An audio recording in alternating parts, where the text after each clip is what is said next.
by so-called legal luminaries and experts who fancy their wisdom and knowledge of the Constitution as better, higher, more supreme than that of the Supreme Court. Miyembro po ba sila ng Supremist Court? Miyembro po ba sila ng Super Supreme Court? Sa pagkakaalam ko po, iisa lamang ang Korte Suprema. At ayon sa ating konstitusyon, Korte Suprema ang bukod tanging pwedeng makapagsabi kung ano ang kahulugan ng ating saligang batas. Walang iba. Allow me to demonstrate, for example, Mr. President, the legal gymnastics these people have been undertaking.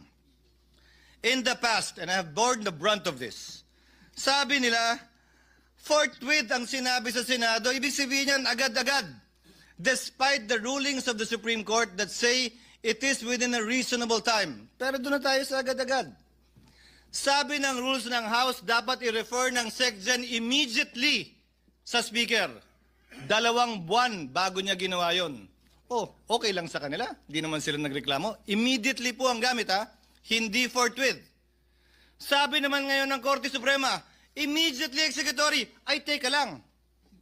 Hintayin muna natin. Hindi ba final?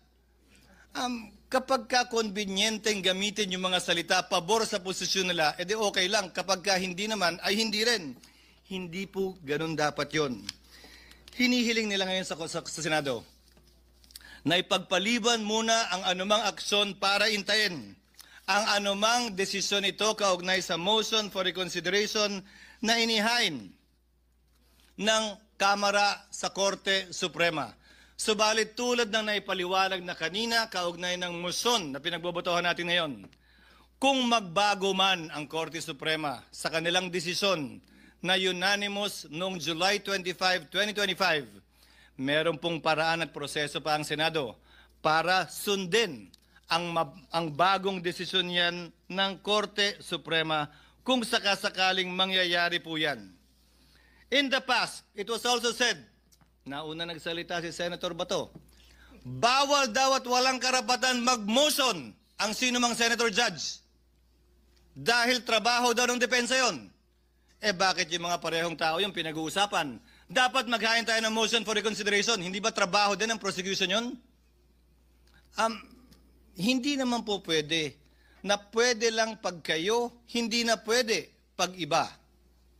Now the prosecution has actually filed a motion for reconsideration, and rightfully so, and not by this chamber.